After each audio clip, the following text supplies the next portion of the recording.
Okay, now I have a chat function.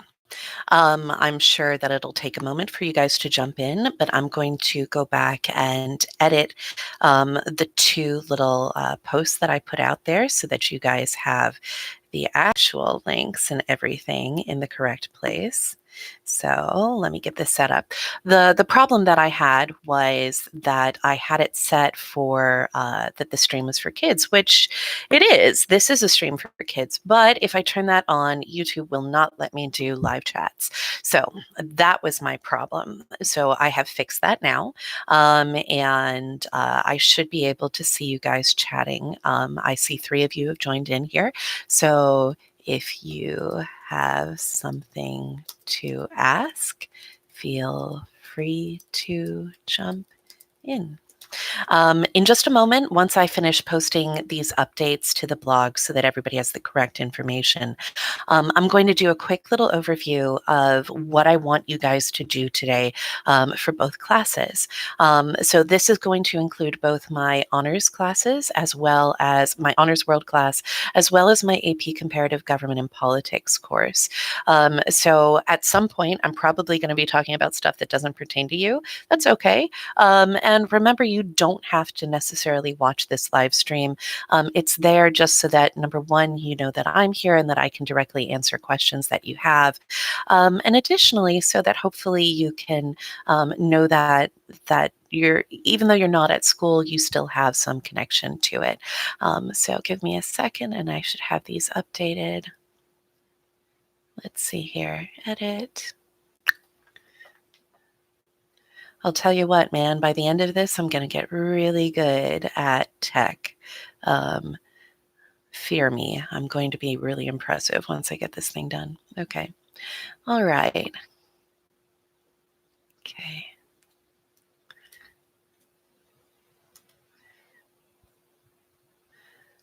All right, here we go. Okay, so I believe that is comparative government and honors. Their websites are both updated. So there we go. So everything is up to date now, and you should be able to jump in and ask questions. Hi, Sydney, how you doing? It's good to see you. I mean, not see you, but you know what I mean. So today we're just going to kind of like check in with each other, make sure everybody's doing well. And I'm going to start off by kind of talking about what I want my honors world history kids to do today. So if you are an honors student and you're watching this right now, what you need to be doing for me today is you've got a DBQ to write. I am so sorry. Okay, but you knew this was coming. We actually started working on it last week before you went home over the weekend. If you were in school on Friday, you should have already started your draft for this. So, sorry, it's coffee o'clock, and this is going to take a lot here. Hi, Jonas. How you doing? Good to see you, Michael. Okay, so what you're going to need to do to write your DBQ for me, guys, is you are going to need your Mongol documents.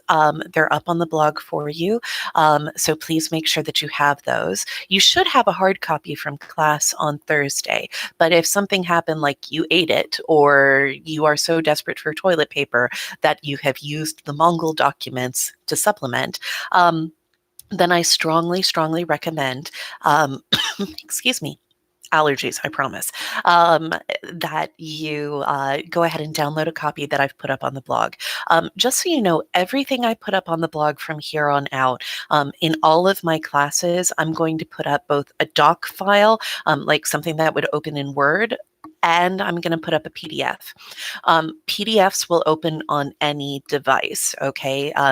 Just so long as you have a PDF reader on your phone or your tablet or on your computer, you should be fine with a PDF. So if ever I have a document up there and you're like on and you're on like an Apple or something like that, you should be able to download anything that's marked as a PDF. Hey, Alani. Good to see you.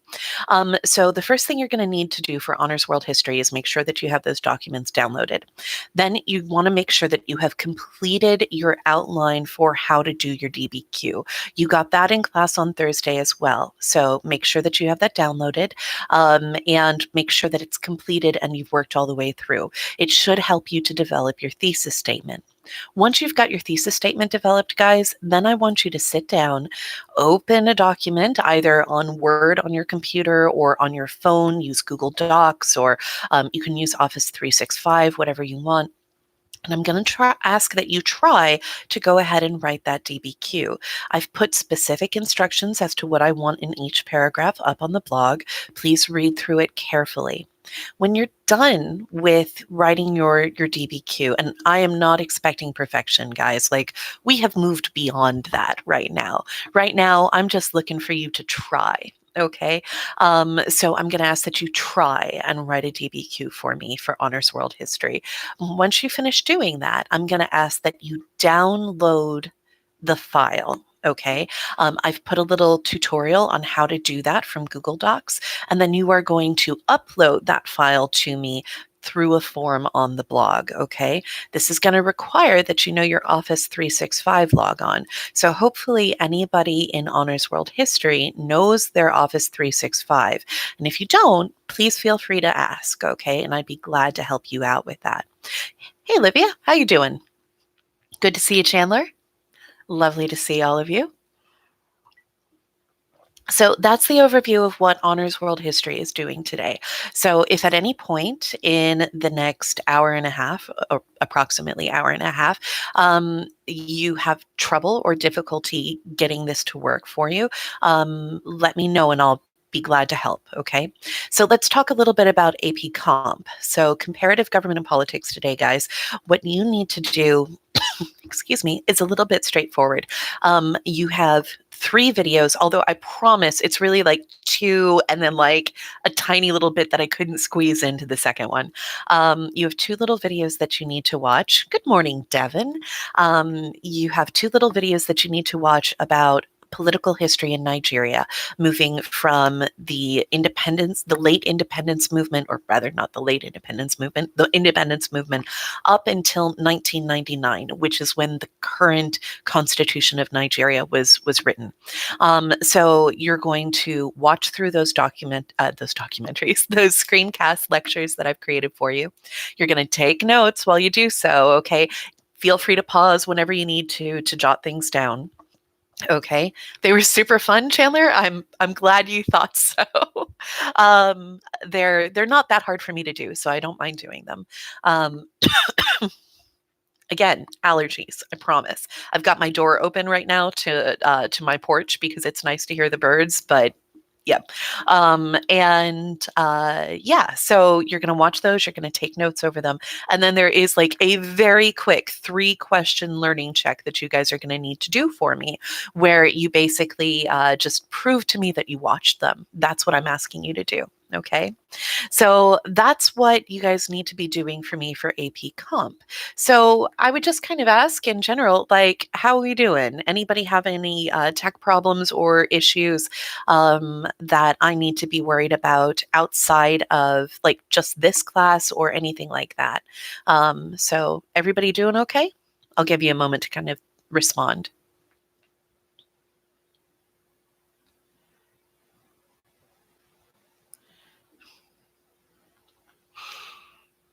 Everybody all right? Yeah? Okay. Thumbs up? Okay.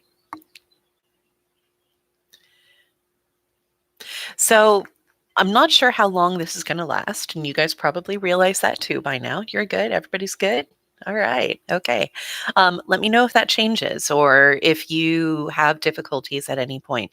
The other thing that I would suggest is that if you happen to know that you have people from your class or from any of the other classes that live in your general area, if any of you happen to know that somebody is having difficulty connecting, like their Wi-Fi isn't working, or that they are, that they don't have good access to devices, that sort of stuff, let me know, like be the intermediary there, and we can come up with a strategy to maybe have one of you drop off information in a socially distancing sort of manner. Maybe it means you drop stuff off on their porch, that sort of thing.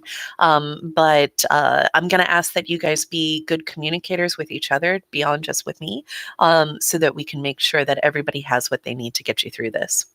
Because y'all are living through a moment right now, and I hope you realize that. Yeah. So, what have you guys been doing? Tell me what you've been doing.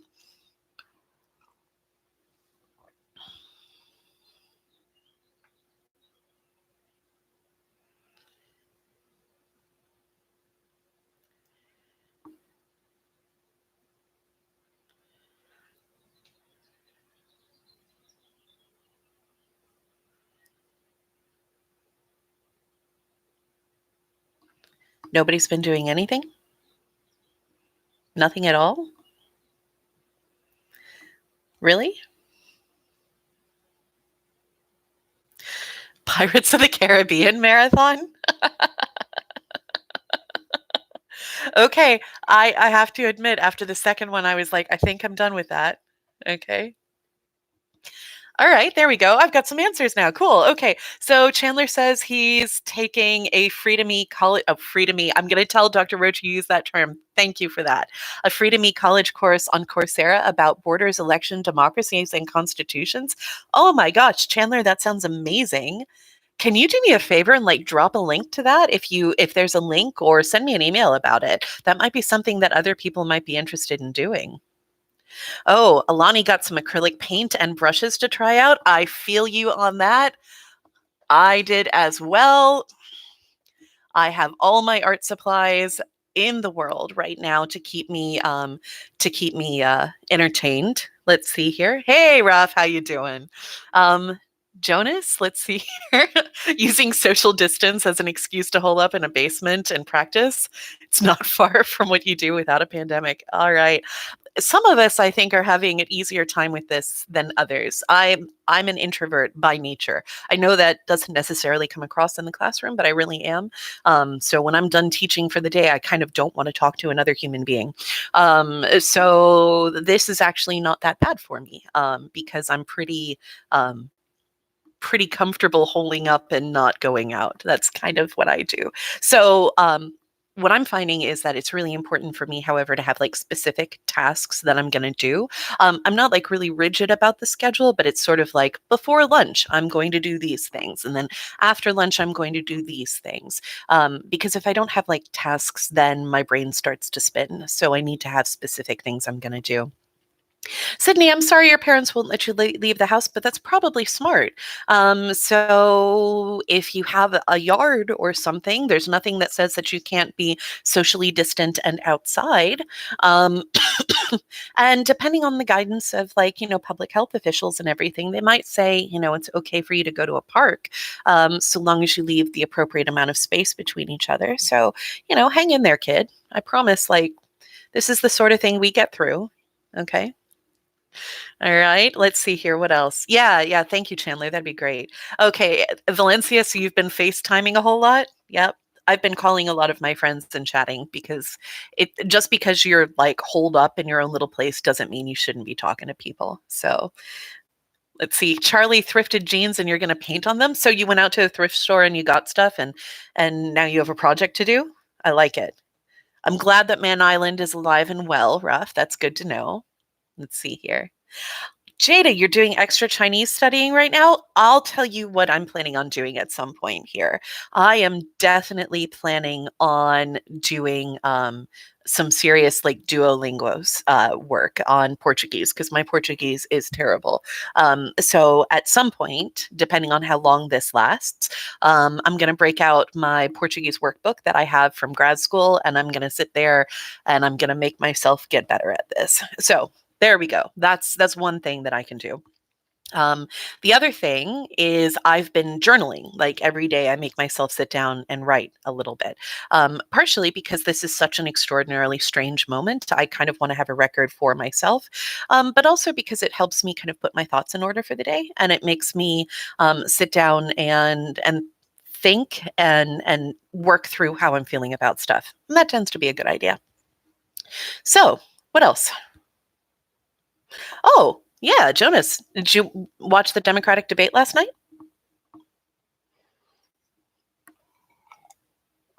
Thanks, Chandler. I appreciate that. I'll probably send that out to the AP Comp kids via Remind in a bit, just in case you're interested in it. Yeah.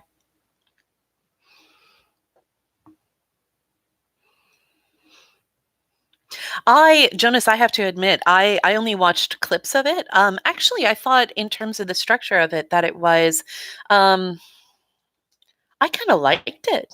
I mean, part of it was down to the fact that there weren't 27 million people on the stage, but I kind of liked the idea that they didn't have a live studio audience. I felt like they were a lot more substantive because of it, because they weren't playing for laughs and like, trying to come across as, like getting that viral moment. Yeah. Yeah, less yelling. Yeah, less yelling is nice. That is nice. I'm excited. This is really nerdy of me, but maybe you'll appreciate it, Jonas. I don't know if you know this, but the Metropolitan Opera, because they're canceling all performances right now, has decided to stream performances every night, and they're making them free to the public. They'll post it and then it'll be free to the public for 20 hours. Usually, you have to be like a member of the Met Opera, like community or whatever to get access to them. But they're making them free through the Met Opera's website. And I am a massive nerd, and they're airing. Ooh, the Berlin Philharmonica is streaming too. Ooh, that's a good one too. But the Met tonight they're streaming Carmen, which is one of my very very favorites. So I am definitely going to watch that because if given the choice between watching some really great music and like apocalyptic news coverage, I'm choosing the really great music. So, yeah. So I think it's streaming on their website. I'm not sure if your television has the capability for you to like cast videos to it. I'm not sure if the Mets website will allow you to do that, but you can give it a shot. Yeah. hmm Yeah, they're streaming Carmen. Yeah, like da da da da da da da da da da da da da da. Yep, that one. Um, oh, you guys were going to be playing that? I'm so sorry. Well, maybe at some point we'll do like a Flipgrid, like share your talent sort of portion, just to give you guys a chance to kind of interact with each other, and maybe you could perform for us there, Jonas. um, Sydney, you've been watching Love is Blind. Well, I'm really glad that you're watching Love is Blind if it makes you happy. It's not my thing, but like I can't watch stuff like that where it makes me super embarrassed. Yeah. Okay, so it was just postponed, so not canceled. Eventually, when life comes kind of back to normal for us, I you'll get that chance and everything. Yeah. So in the meantime, like we'll see how it shakes out because we can't make any promises right now. But you guys all got the message that prom's back on for May 16th, at least right now. Yeah. I'll tell you, that was some serious work by Miss Cicino. She really did a great job to get that worked out for you guys. Mhm. All right, Michelle, what's the question? Did I miss it? Or is she asking kind of like through intermediaries? Let me scroll back up. No, looks good. Okay. Can you go to the bathroom? Take the pass.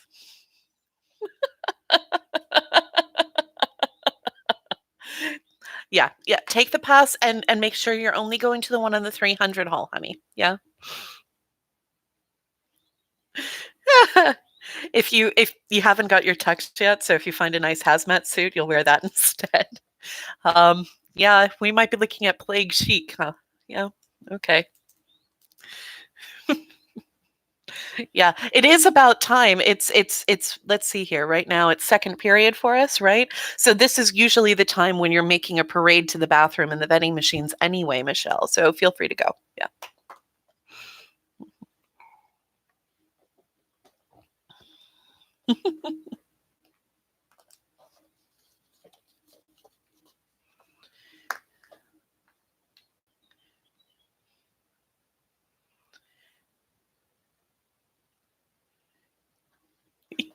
You miss class and school. Well, you're just going to have to kind of like find a new normal. Okay, that's what we're all going to have to do a little bit of, just trying to give ourselves some structure and some focus. You are not a social distancer by nature. I would have never guessed, Chandler. Never. Okay. Um, so yeah, I would make sure that you're just trying to um, keep contact with people however you can, by FaceTime, by by WhatsApp, by like this sort of stuff if necessary, and just making sure that you are like trying and ready to do your part. I wish I could show it to you guys. Actually, here, I'll pull it up on my phone. This is the one thing that I don't like about YouTube Live is I can't screen share with you guys. At some point, I might try. First period on Friday, tried to do some stuff with Teams for me, and then I found out during third period that while the county would let me drop you into classes, they hadn't cleared you for permissions to use it, which is silly in my view. But I only have so much. Um, I only have so much pull with that sort of stuff. I'm so sorry, Christina, that you're tired of it and it's only 11. Are you tired of doing the work that's been assigned? Oh, or what? Yeah, Chandler, of course, ask questions about the videos. That's really what this is for. I absolutely don't mind just hanging out and chatting with you guys, just so that you still have like human contact. But the primary purpose of this is for you to ask any questions that you have. And while you're responding and answering questions or writing out your question, kiddo, this is what I wanted to show you guys. This morning I got up and I was getting work done, and then I pulled up Google Maps just to see, and this is what the traffic map of Atlanta looked like as of 9 a.m. in Atlanta. Look at all that green, guys. What that means is that nobody's on the roads, which is good. That's a good thing. So yeah, social distancing is hard, but if it means that more of us stay healthier longer, that's a beneficial thing. So I know it's tough, but we got to do what we got to do. Okay. So Chandler, just what are those questions? And I will answer them. And if I ever stop talking and I look like I'm looking at something else, it's because I've got like emails coming in and that sort of stuff. Okay.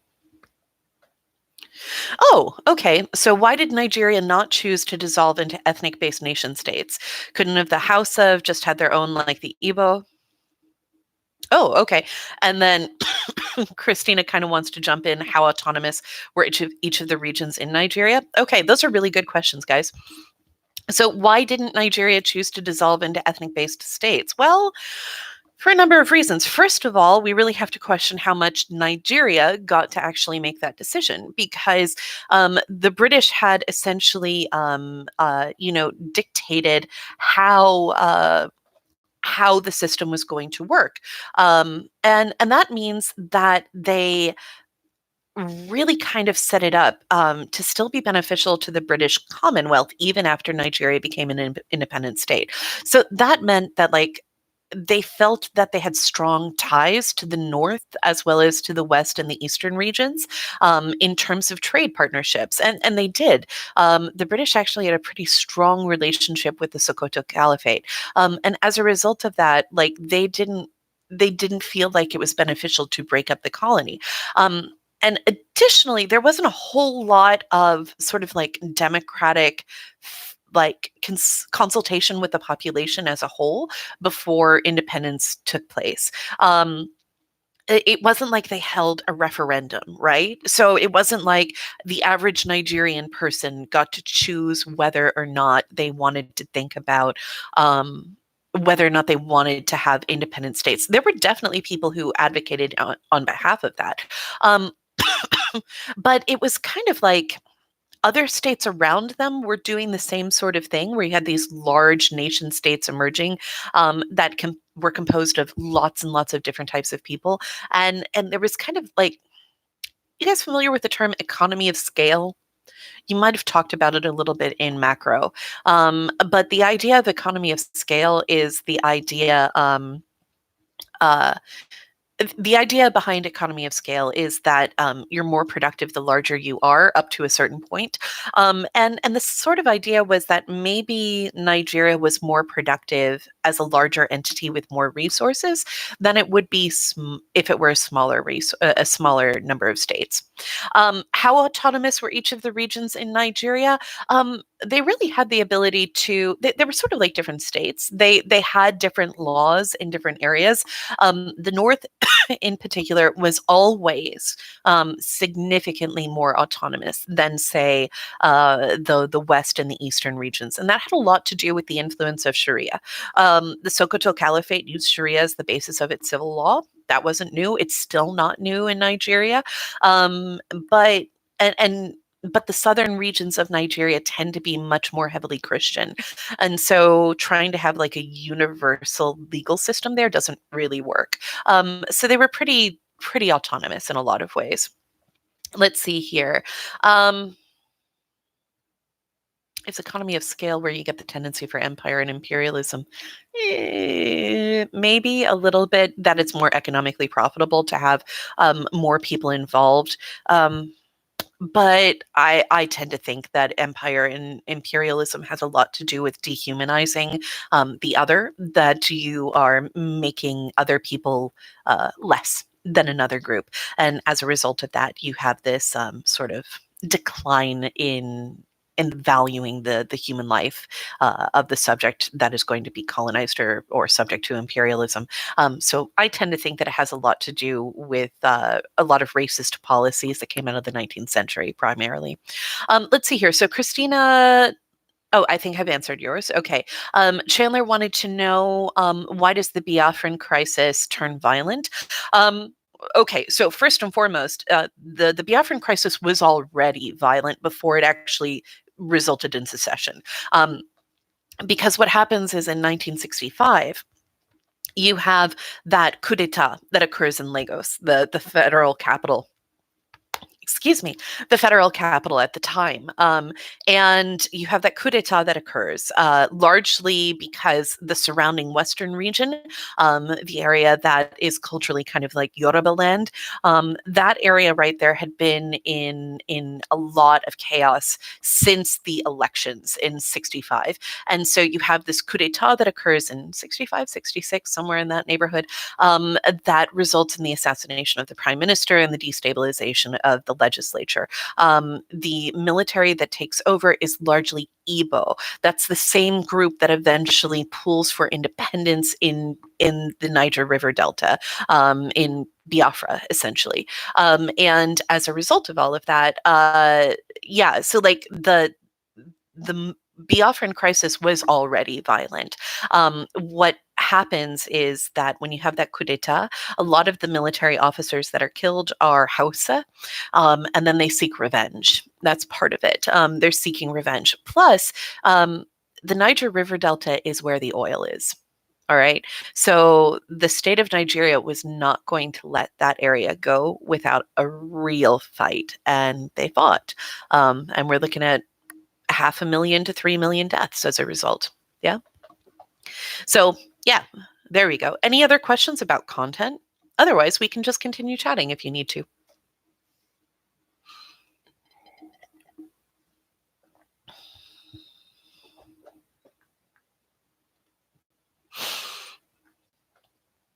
Let's see here.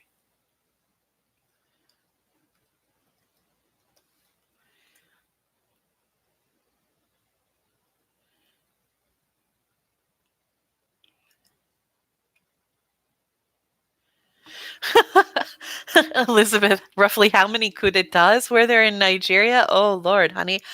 Okay, let's see. There's a coup d'etat in 65, in a counter coup in 66. Muhammadu Buhari leads a coup d'etat in 83, but there's at least 2 before that. And then I think Abacha leads a coup. Hang on. I can pull a textbook here. Things falling off a chair. Okay, let's find out here.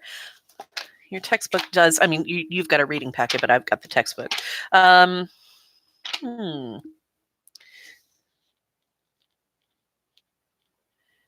Well, maybe not. Yeah, their timeline doesn't exactly. Yeah, I was looking at like your reading packet actually has a really good timeline on this subject right here, but it doesn't specifically state. I'm thinking at least 6 or 7, Elizabeth. Yeah. All right. Chandler wants to know when. I'm going to try again. Obasanjo relinquishes the presidency. Does he have faith in Shigari to lead, or does he just wash his hands and let things go the way they go? He didn't really have a choice, right? So Obasanjo steps down to hold democratic elections, and then the people vote. And if Obasanjo really believes in democratic principles, then he doesn't really have a choice, does he? You don't get to be like, well, I don't like that guy if your preferred candidate doesn't win. So it wasn't really as to whether or not he had faith in Shigari. It was more the notion that that was the will of the people. And so, therefore, if Obasanjo really had faith in democratic principles, then he by default had to let Shigari take control.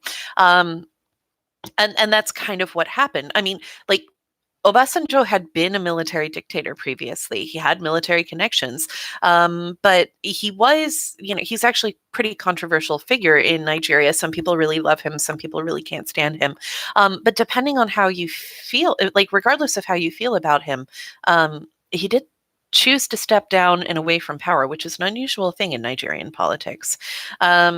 Plus, unfortunately for Shigari, he was in charge just at a really awful moment, frankly.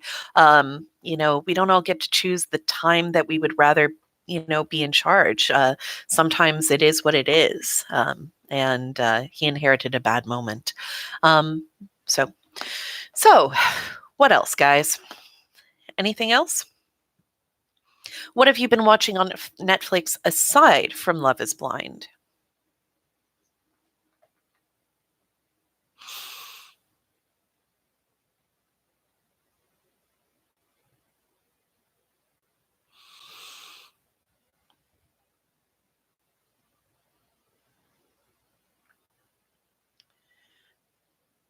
Oh, okay. Hold off on our random discussion here. I want to talk specifically to Emma. So, Emma, it says you finish your DBQ, but it is not letting you send it. When you say that, honey, can you explain exactly what you mean to me? When I click submit DBQ here, it doesn't let me, and it says you have to download all this stuff. Okay, first of all, Emma, are you on your phone? I need you to be like specific about this, and I need you to tell me like what kind of phone you're on. Okay.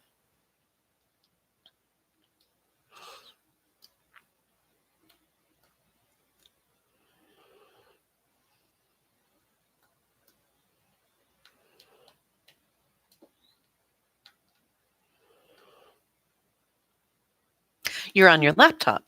Okay. All right. So what is it telling you you have to download?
Oh, goodness. Did I put a wrong link up there? I can fix it right now for you.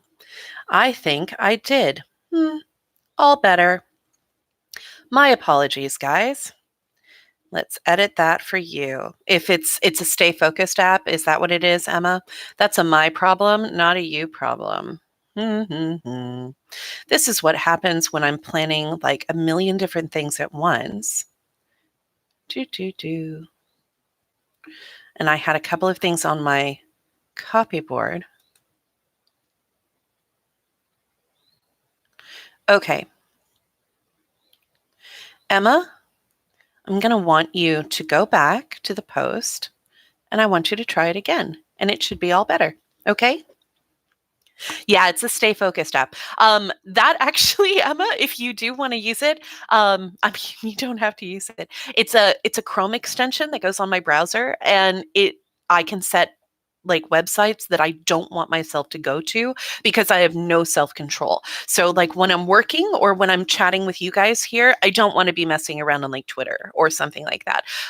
So, what I have is this like Chrome extension that I add in that basically allows me to like set certain pages and be like, during these hours I am not allowed to go on those. It has like something called a nuclear option.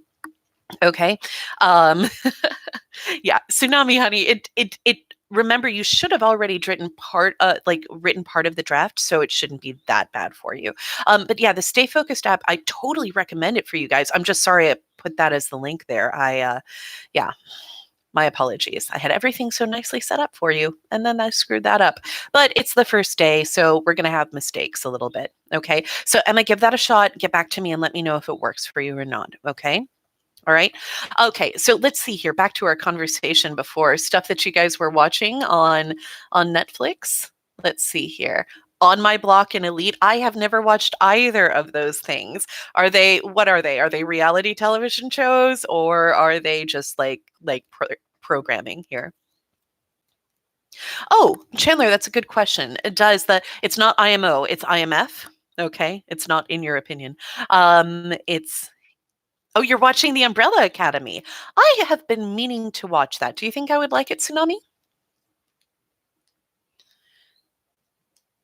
Yeah. So Chandler was asking, does the IMF and World Bank play a role similar in Nigeria to that of their role in the USSR shock therapy? Um, yeah, actually, like they're not the same thing, but it is whenever you have an economic transition or a political transition, one of the most important things that you're going to see is like, how do you deal with property being handed out or like reallocated in some sort of way? Did it work okay? Good. I'm so glad, Emma. I'm so sorry that was a goof. I will be more careful in the future for you. And I'm glad you jumped on here and let me know about it. Okay. Um, but yeah, oh, okay. So On My Block is about kids growing up in South LA and navigating that. And Elite is a Spanish telenovela. Oh, that sounds super exciting. You had me at telenovela. Like, I love those. So yeah, yeah, I'd heard about the Umbrella Academy, and like I'm down for some like superpower sort of stuff. The thing that I've been watching right now on excuse me, allergies again. Um, the thing I've been watching on Netflix recently has been Babylon Berlin, which is definitely a grown-up show. So maybe don't watch it if you're not 100% comfortable with that.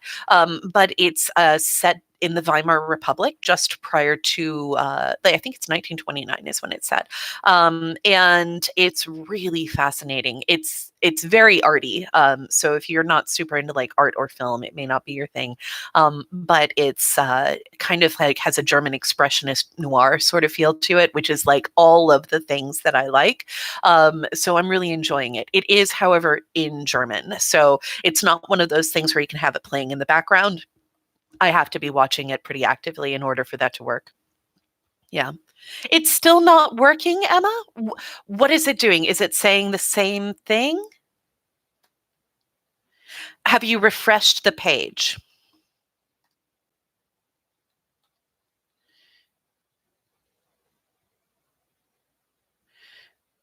Okay. If that's the case, let me try it again. Let me fix it. Oh, hang on. Did I?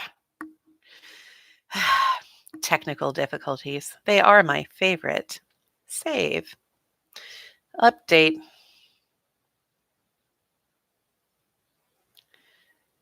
Okay, Emma, give it a shot one more time, okay? I am glad that you are patient with me on this, Emma, because I know it can be very frustrating. Okay, let's see here.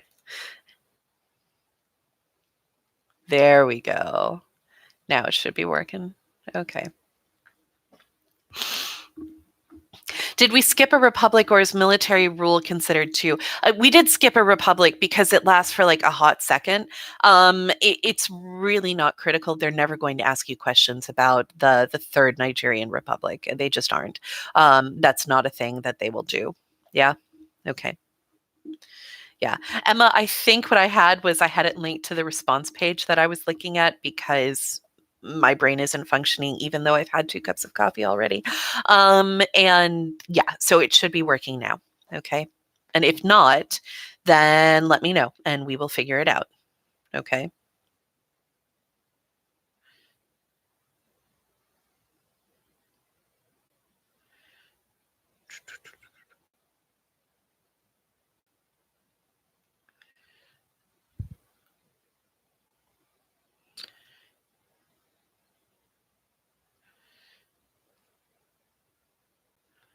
Yeah. Part of my problem with this, Emma, has been that like I when I post a blog, what do you mean it's still not working? I'm trying it on my end here and I'm clicking it, it's clicking through.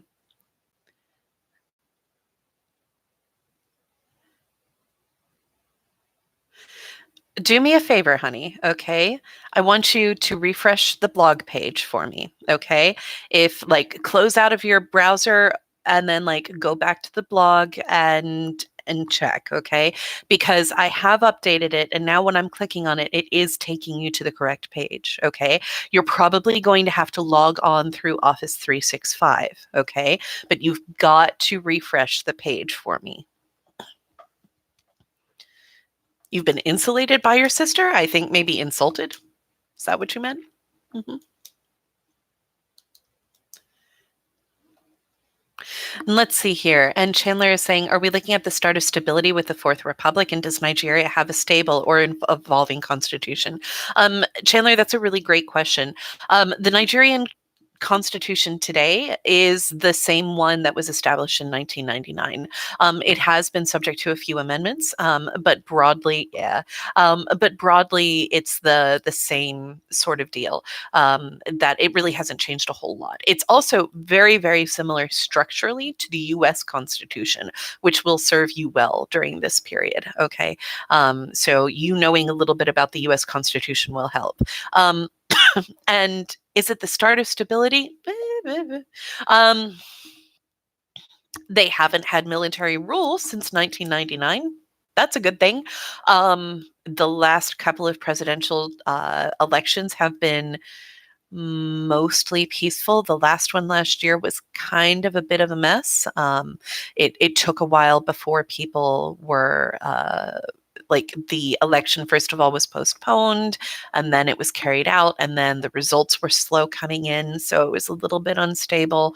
But there haven't been massive revolts. So there's that. Yeah, the big question is like transitions from parties to parties. So let's see here. Emma, update on the forum. What's going on with you? What you got? I'm still not seeing that you have updated or like uploaded anything. So I'm going to need you to verbalize like how it's going for me. Okay. Does Boko Haram threaten state structures or threaten a shift to a fifth republic? So Boko Haram wouldn't be interested in establishing a fifth republic. Tsunami, yes, for the DBQ, does it have to be typed? Yeah. Yeah, because otherwise it's going to be very, very difficult for you to share the material with me. if you need to, Tsunami, what you could always do is you could take a picture of it with your phone and then share that file with me. It will let you do that. Or is this some magical thing where we can send the DBQ written? I'd really prefer not, because the only way you can do that is if you took a picture of it, and then I have to parse your handwriting in a photograph, and it may or may not be legible at that point. So I would really prefer it written out, okay? Yeah? Okay. Go to Dunkin' Starbucks order. What? Hmm? I, I don't understand, Jonas. What are we talking about?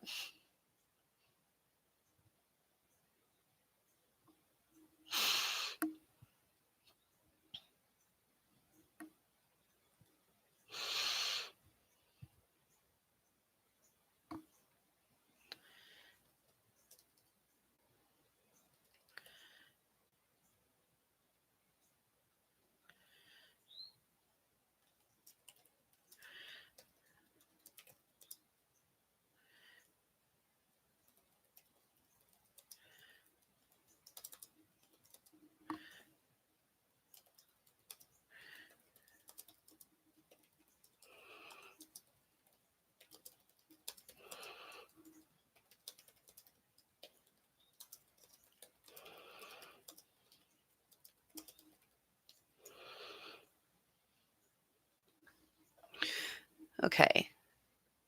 Yeah, yeah, Tsunami. Yeah, if you can type it, I would really appreciate that. For right now, yeah, handwritten work is going to be an issue. Let's see here. How does neocolonialism and Shell fit into political history? Not in a great way. Um, Shell, in particular, Shell's an oil company. For those of you who don't necessarily know, Shell is an oil company, and it has most of the contracts for drilling and refining oil in Nigeria. And people sometimes make the argument that, they do employ some local workers, and so therefore it's beneficial. They also have the technological know-how to export the oil and to refine it in appropriate ways, and therefore Nigeria benefits. But they also have a really dismal environmental record. They're not particularly good at maintaining the integrity of their oil pipelines. There are lots of leaks that occur that cause a lot of damage. And so as a result, yeah, Shell's a bit of a problem, but they have the contracts in Nigeria because of rent-seeking policies that exist that date back to Shigari and even earlier, frankly. Shell is a British company, so the connection between, say, like Shell and like colonialism is obviously there. In terms of neocolonialism, we're primarily talking about the idea here of like uh, an economic form of imperialism rather than a political one. So it is a continuation, sort of the British influence. Yeah.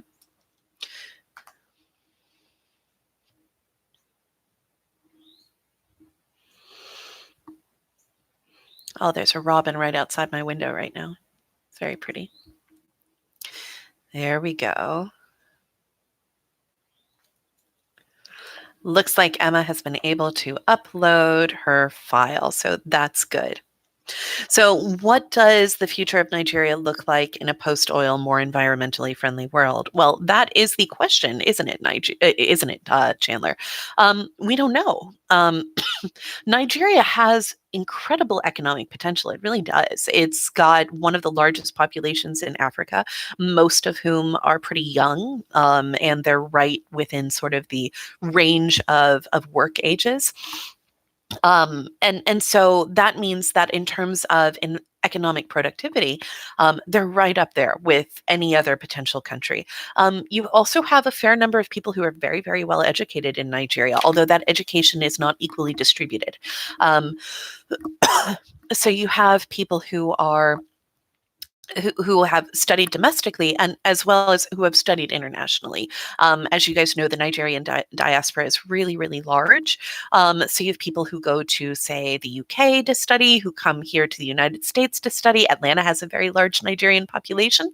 And they tend to have a high rate of education, especially at a high level. So a lot of people will go and get their degrees and then come back to Nigeria, which means that you have a lot of experts potentially.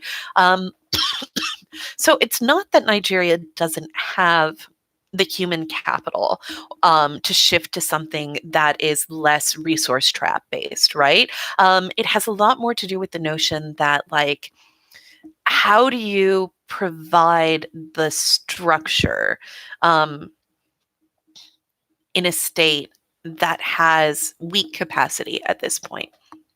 Like, how do you shift from relying really heavily on oil revenues to relying on taxation as the primary means of funding the state? How do you encourage genuine businesses and entrepreneurial like spirit without losing a huge portion of the market to the black market? Nigeria has a really, really large underground economy. It's enormous. It's probably about a third of the overall economy. Like the general size of the Nigerian economy, add another third of that to the underground economy. And so what you need to do is you need to move those underground activities that are essentially harmless to the like actual economy to sort of increase the amount of taxable revenue. But that's a really hard thing to do. And there's not a lot of incentive right now to do it. Plus, Nigerian oil it's what we call sweet crude, meaning that it is close to the surface. You don't have to drill deep to get it. And it's sweet light crude, meaning that it doesn't have a lot of impurities in it. So it's not actually that costly to refine. So like there aren't a lot of economic imperatives right now that make it possible for like people in that region to say like, no, we need to stop doing this. Their reserves are pretty big too. So like the environmental shift isn't hitting them yet. Like that's part of the problem. So, what else? Now that I have solved my tech issues, this is what we're going to see on a regular basis, I think, guys, is we're going to see Miss Galloway tech talking her way through this and then talking about Netflix. Yeah. Chandler wants to know, how does Ezekwe build political capacity and connections given his strong connection to the West? You mean did, because Ezekwe is dead. Yeah. Okay. So Ezekwe, remember, was the first governor general of the first Nigerian Republic. He was kind of the bridge moving from like the colonial imperial time to independence. How did he build political capacity? Um, he was pretty strongly associated with Igbo politicians. He was part of the NCNC, and as a result, therefore, he had kind of like a bit of concern and hostility, particularly towards northern Nigerian populations who he didn't really feel were the same people or had the same political goals. Um, yeah, yeah. So how did he build strong political capacity and connections? He didn't. Part of the reason is he didn't really have the time, because very, very quickly, when the first parliamentary elections come around, almost immediately, well, actually, before the transition even occurs in '59, those tensions really are ratcheted up, which makes it very difficult for him to build sort of like consensus. Oh, okay. Hi, Hunter. How you doing, sir? So what sort of international sanctions resulted from Sarawiwa's death? Sanctions are economic sanctions. So in this case, it meant that they limited, in particular, the sort of inner cadre of Sani Abacha and like his immediate followers in the Nigerian government. In the United States, for example, all of their financial assets were frozen, meaning that they couldn't use American banks or financial institutions, and any assets that they had here, the state seized. So that was one thing that we did in terms of sanctions, and similar actions were taken in Western Europe as well, especially in sort of the developing EU. So those actions were pretty common. Beyond that, I don't believe I'd have to check. I'm not sure that we took sanctions with regards to oil consumption and purchasing during the Abacha regime, but they might have been. We can do some research and find out.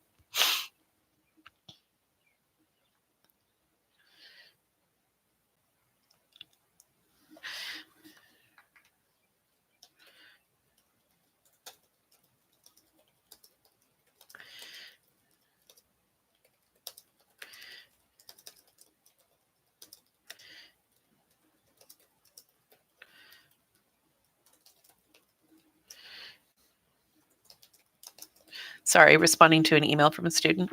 Okay, there we go. Okay, all better. Let's see. Hi, how you doing, Maddie? All right, what were a lot of the internal disputes about for the AGP that led to the collapse? I haven't watched the second video yet. I don't. Like for real, frankly, it's a lot of tribalism. It really is. When we talk about Yoruba populations, like that's a language group. There are lots and lots and lots of different Yoruba peoples. And like, so you might speak a Yoruba based language, but you may not be the same as your neighbor.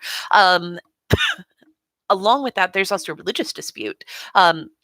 So some Yoruba populations are very intensely Christian in some regard, and depending on which group you're talking about, you're going to see different exposures to Christianity. Like some Yoruba populations are Catholic, some are Anglican, Church of England, some today are Pentecostal. I think there's some Jehovah's Witnesses. There's a lot of evangelical Christians in that region, but there are also populations of people who still practice native traditional faith, and so they practice a lot of like ancestor veneration. They worship Yoruba deities like Ogun, and actually I'm saying that with like the Caribbean inflection. It may be incorrect. But at any rate, so there were like religious and tribal differentiations. Plus, there's different political goals.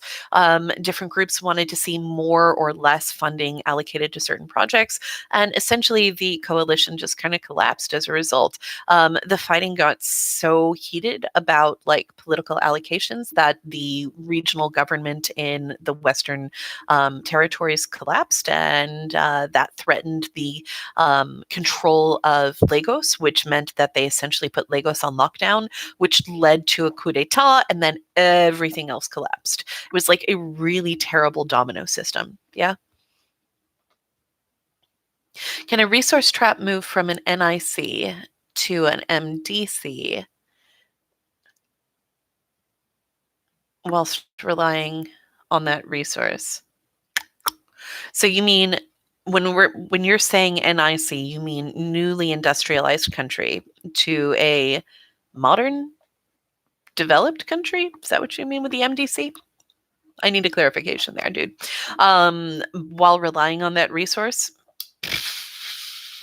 No, I mean, the notion behind a resource trap is that if you rely on a particular resource to the exclusion of development of other things, is that you will develop more slowly, more developed. Okay, that's what you meant. Okay.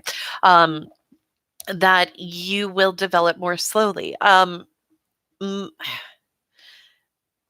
like I'm trying to think of countries that are moving from sort of newly industrial to more developed, or have been doing that relatively successfully. And I would say that progress is spotty. You're looking for an absolute answer, and I don't have one, Chandler, for this one.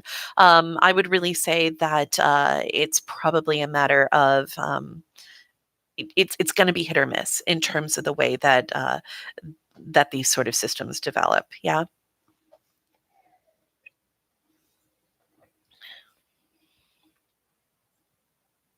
So, what else have you guys got planned for the day?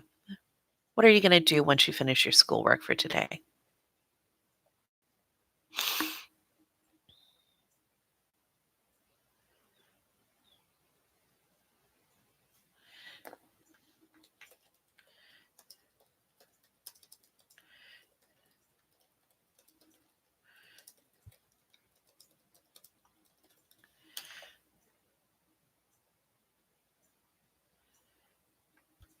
You're gonna play Just Dance?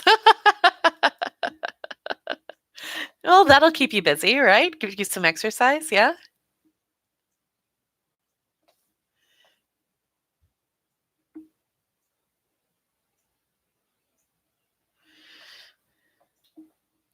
So one of your teachers is hosting an online fundamentals class? Fundamentals in what? You're gonna take a nap and then watch more Netflix? Okay. Grace is gonna sleep? Okay. Careful on the sleep thing, for real, like, don't screw up your schedule too much, okay? Like, I think one of the things we're gonna learn about this is, we're going to have to be, like, pretty, like, regimented in making sure that we give ourselves specific tasks to do so that we don't get, like, really isolated here. Play some piano? Oh, Grace, I'm so jealous, man. That is one thing that I've been wishing I had right now. I wish I had a piano. I would be absolutely more like that would definitely be something I'd be practicing right now. Let's see. Jade is going to buy applesauce. Practice good social distancing when you do that, honey. Okay. And then binge watch Archer. Fair enough. That's a good binge. I support. Yeah. Mhm. And you're going to do trombone. What are you going to be rehearsing, Jonas? Is it going to be stuff for ASYO or do you have other work you need to be doing?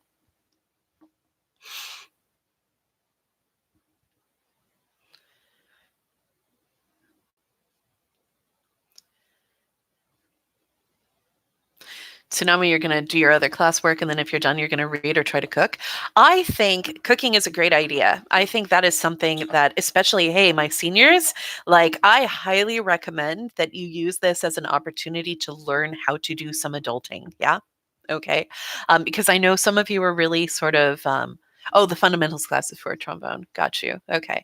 All right. Because I know a lot of you guys had been really concerned about stuff for like, how do I cook or how do I do these basic life skills sort of things. Take it as an opportunity right now to learn, you know? Yesterday, I decided I was going to try a new recipe and everything. It turned out really well.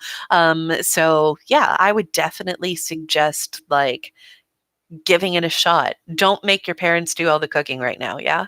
Do some for yourself. Maybe rotate it through. Yeah? Yeah, I love cooking too, Alani. Yeah, it's really soothing. I'll put, like, a podcast on in the background and just, go and see what else I can do. Yeah. Let's see here. Chandler, why did the Nigerians choose to mirror an American style over others? Well, the mirroring of an American style government, honestly, Chandler, was more down to the fact that the US uses a presidential federalist system. And there were a couple of reasons for that. First of all, the idea behind having a presidential system beyond a prime ministership was like moving away from a parliamentary system, was that the president would be directly elected. And we'll talk about how that election happens in Nigeria because it's super weird. But the president in Nigeria would therefore be elected by the people. And the idea would be then that like that would be kind of like the unifying thing that would start to pull people together. But that a federalist system would also allow for some level of autonomy, right? Like you can do different things in different areas, and that seemed to be a little bit more flexible. You could have done like a unitary system with devolved parliamentary systems like the UK does, but it seemed better maybe to have like explicit rules stated. So that's why. Yeah. Let's see here. Oh, Tsunami, you made Alfredo 2 days ago and it turned out well. That's good. Make some nachos later on this week. That's nice. I'm trying to decide what I want to cook for dinner tonight. Might be white chicken chili. That might be what I do. I don't know. Got to kind of think about what I have in my pantry and in my freezer and in the fridge and kind of like figure it out on a day by day basis. So, any other questions about content or about what's going on? Or everybody feel like they kind of got it under control? Because I don't want to make it so that like you feel like you have to be hanging here the whole time. You absolutely don't. Okay. But I'm willing to entertain you if that's what you need. Yeah.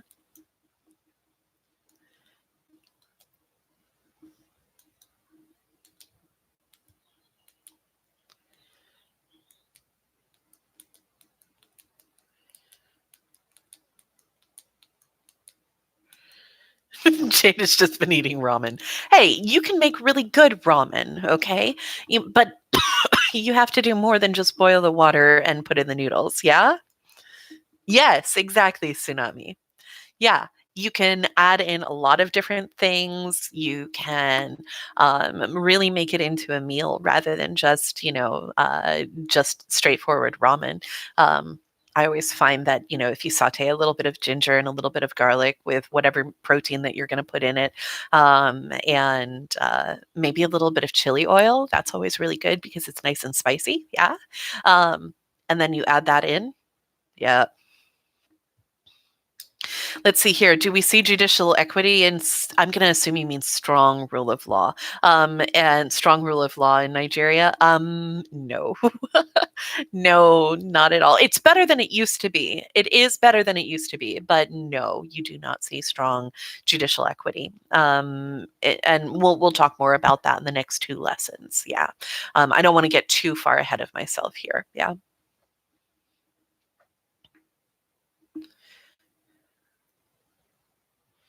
Do, do, do.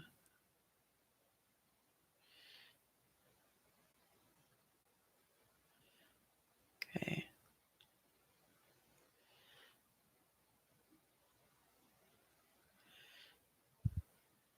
Okay.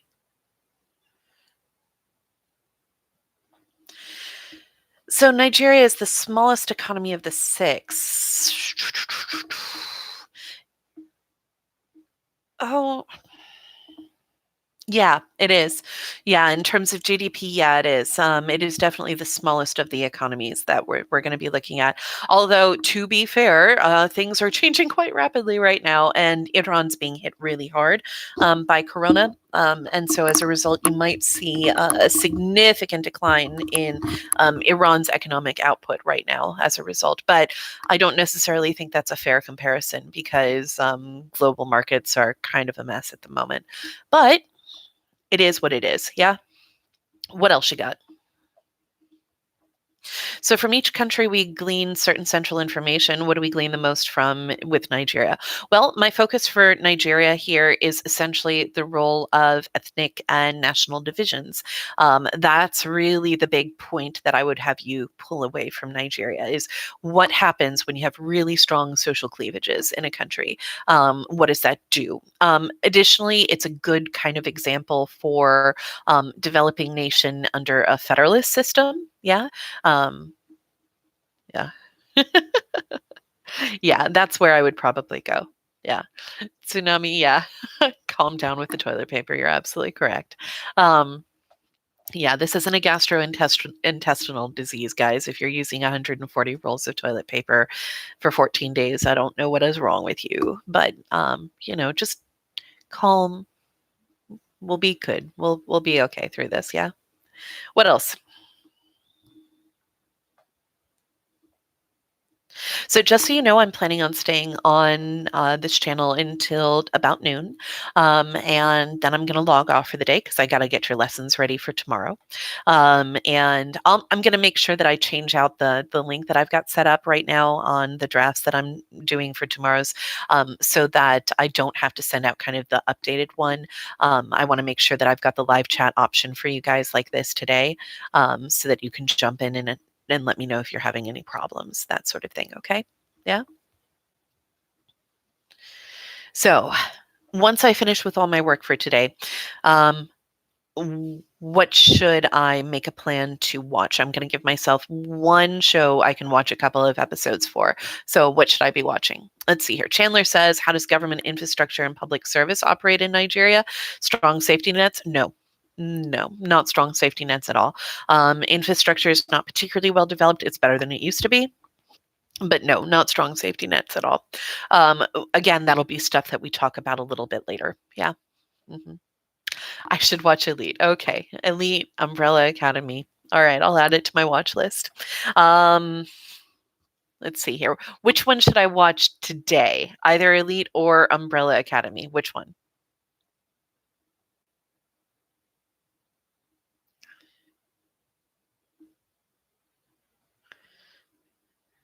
Seeing a lot of Elite. Yeah? Okay. All right. All right. Maybe I'll watch a little bit of Elite later on tonight. Okay. But until then, let's see here.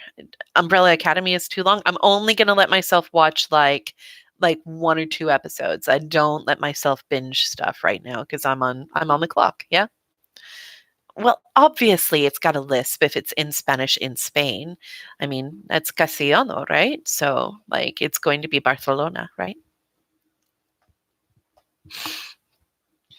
Is it better than Cable Girls? Because I've watched all of that. Mhm.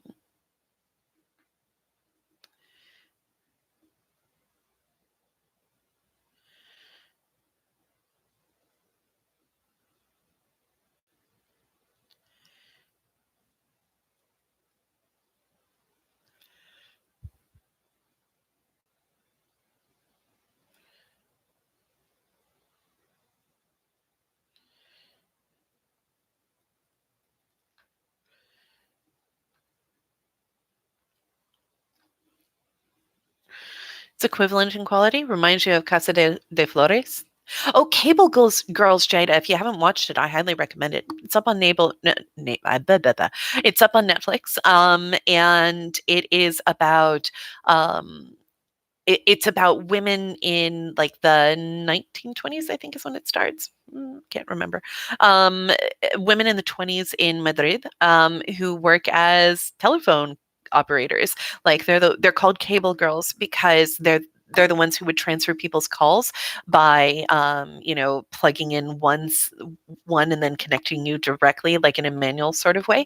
And it's very much a telenovela. It's all about like their relationships and the ensuing drama around them and all sorts of stuff. And yeah, it's good. I recommend it. Yeah. The first couple of seasons are better than the more recent ones, I think. Yeah.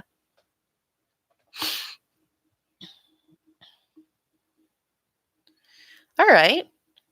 I like that. So good representation in elite of Muslims and non-white Spanish populations, especially in later seasons. That's good to know. I like that. That's always nice to see. Yeah. Yeah.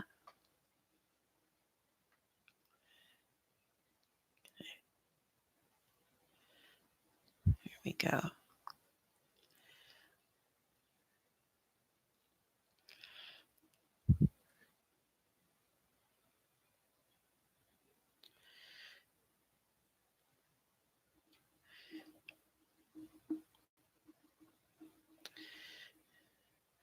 Tamer than many other telenovelas? Well, to be fair, like some telenovelas get totally insane. They get way over the top, yeah. And then it's just kind of silly. Yeah. I mean, there's nothing wrong with way over the top and just kind of silly, but like, yeah. Um, One that I really like that is um on Netflix. It's not Spanish. I mean, Spanish language, but it's not Spanish.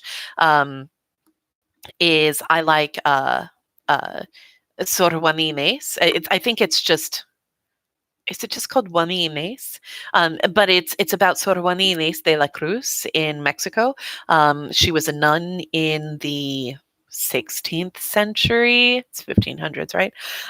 Yeah, she was this insanely brilliant polymath. In Mexico, she spoke a zillion different languages, and she wanted to go to university, but she was a woman, and she was mestiza, and she was illegitimate. Her mother was of high enough status, however, that she was able to be kind of like handed off to a noble family to be sort of like a lady in waiting. She was quite lovely, apparently, got a lot of marriage offers, but she was uninterested because she wanted to go to university. She tried to disguise herself as a boy, didn't work. And then she realized like the only way she was going to be able to just continue her studies and have access to books and literacy and stuff like that was to join a convent, which she was not well suited to at all. Like she was not suited to be a nun for religious purposes. She was very suited to a life of sort of like scholarly pursuits and like studies like that. And so she's fascinating. She's really cool. So I was all excited because number one, there aren't a whole lot of historical like colonial period stories about Mexico. Number two, it's broadly factually accurate, although they kind of like sensationalize certain aspects of her. And number three, like the costuming is great. It's good. I enjoyed it. So yeah, I go for it, Chandler. I recommend it. Yeah. You watched a telenovela and your favorite character died in the fourth episode and you cried. Is it a biopic? Yeah, I mean, broadly, yeah. Sora Juan Inés was a real person. She pretty much invented a couple of like genres of theater, and yeah, she was fascinating. Just really cool. Yeah. Mhm. Yeah, she spoke Latin and ancient Hebrew and Greek and Nahuatl and Spanish and a couple of other native languages in Mexico as well, and French and a couple of other things. She was just insane. Mhm.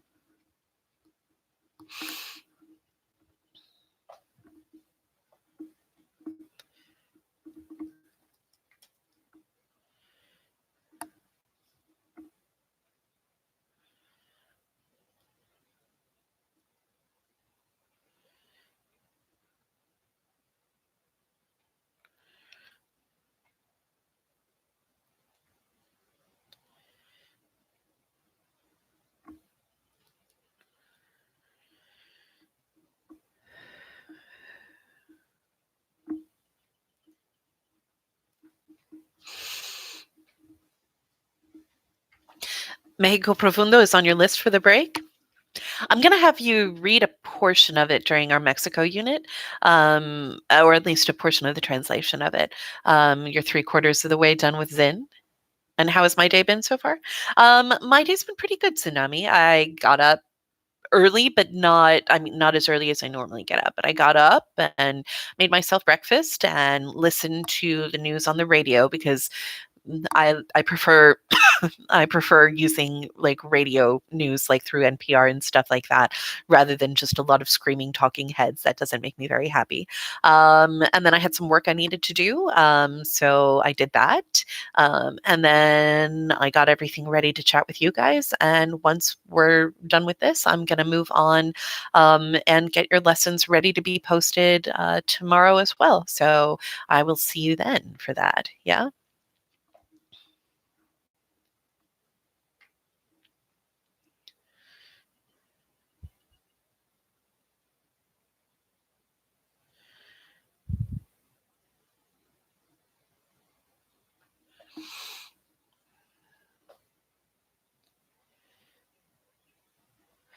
Any reading recommendations? Well, what you looking for? Are you looking for fiction or nonfiction, kiddo? Because I got plenty of both.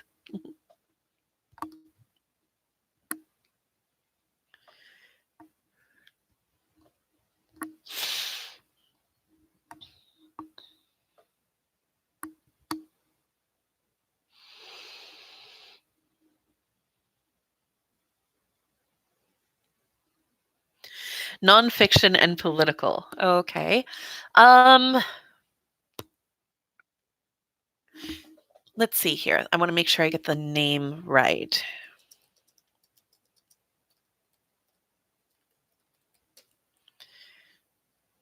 Yeah. So I'm reading right now, I'm reading How to Be an Anti-Racist by Ibram X. Kendi. And it's really illuminating. It's essentially like positing that it's not enough to just seek racial justice or tolerance, however we want to think about things like that, but that it requires that we actively work to dismantle racist systems. It's definitely political. It makes me stop and think on a regular basis. It's kind of part of my own little program to kind of make sure that I'm doing the work. I really love teaching at North Cobb, partially because my students are so wonderfully diverse and I learn so much from them. But I grew up in a really white area, and my school was really white. And I don't think my school was a bad school. I think I learned a lot at my school, but um, I think it was really uncritical in a lot of ways. I think it was. Um, it was the easy version of history, right? And so I was never really asked to kind of wrestle with really difficult questions, and that's a function of my privilege, and that's one thing. But if I'm going to teach you guys effectively, and if I'm going to care for you guys as my neighbors and as my community, then I need to do a better job of understanding um, race and ethnicity in my community. And so like that's part of the reading that I'm doing right now. I also recommend, oh gosh, Coates is the author. I'm blanking on the title. It's wonderful. You should read it.